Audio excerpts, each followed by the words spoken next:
ဟုတ်တယ်ချေချေအေးအဲ့လိုမျိုးရှိတယ်လေနော်ကြည်ကျက်နေအမလီတော့အေးဟုတ်တယ်ကောင်ကလုံးလုံးမာရဲ့ငါလည်းမရတော့ချဲပါနော်နင်ကလည်းအချဲတဲ့ခုနကကြားလိုက်သလားလို့ပြီးရောဆိုလေနင်ကပြောစရာရှိလို့ဘက်ကကြော်ရနှုတ်ကြိုက်နေလို့မယုံတပြောကြည့်လိုက်ငါပြမယ်နင်ကကြော်ကြီးကငါမေးပြမယ်ကြော်ကြီးဒီမှာဟိုမှာနုံမကြီးကြိုက်နေမှာလားငါမသိဘူးဆိုတော့နော်နင်ကြိုက်နေတယ်မင်းရလေကွာဘာဘေးဆုံးကငါကြိုက်စရာလားနုံနင်ရကွာရှောက်စားငါလည်းငါသိရဆက်စားနေတာကွာဆက်စားသိရနော်ငါ့ကိုငယ်ပြောရပြီးပိနာကောင်ကြော်ရဲ့မဒီနုံနဲ့ငါတကယ်ကြိုက်ကြတယ်ပြောပါဆိုမှာမဒီခုနကသူရှက်ကိုရှက်ကန်ဖြစ်သွားတယ်နင်မသိလို့မဟုတ်တော့ဘူးလားဟဲ့နင်ကလည်းတော့ပို့လျှောက်ပြောမနေနဲ့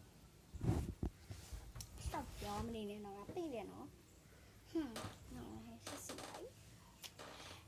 အဲ့လိုရအဲ့ဆိုရှင်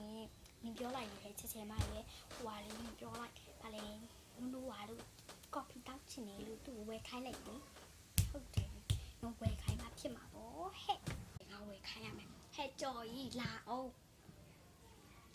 နင်ကလည်းအဲ့လိုပြောတာတော့မဟုတ်ပါဘူးနင်ကတက်မျိုးလာပါဆိုမှဒီမှာနုံမကော်ဖီတောက်ချင်လို့လည်းနင်ပါဘာပဲတီးပါထည့်ပြီးတော့ဖြောခဲလိုက်တော့လာ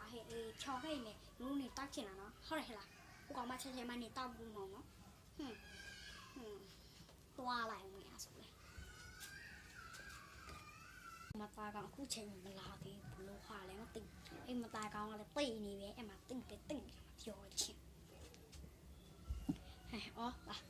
အသက်ရှည်အောင်မကမလာအဲ့ကောင်လာပြီအမလေးတော့ဒီမှာဘာပဲဒီတော့မရှိတော့ဘာပဲဒီတော့မရှိဒီမှာစတိကကတ်ထားတဲ့ဘူးငါယူခဲ့တာနော်ဘာပဲဒီမရှိတော့လေဒါပဲကနုံတိုက်ရနော်နင်းတိုက်တာမဟုတ်ချင်မှာဘာပဲချပြီနင်လည်းစားကြည့်တော့ငါရှိုက်တက်ပြီဘုံမတောက်တော့နင်းတော့ညိုဖို့မှာနင်းလည်းညိုလို့ခါလည်းငါပေးအောင်လုပ်ချင်ငါပြန်ပြီးဟိုကောင်မငါပြန်ပြီးအပြစ်တော့ကောင်မရဲ့ဒါလေးဦးနဲ့စင်းနေတခါမှလည်းငါ့ကိုတော့မပေးဘူးပဲနော်ပေးပါဆိုကဖီလေးတောက်ပါမယ်ချင်းရတော့တယ်တော့လောက်ထားကဖီလေးတောက်တာမေးတိတ်တော့ကဖီမတောက်တယ်အမလီတောက်လာမယ်ရှောင်းကောင်းမယ်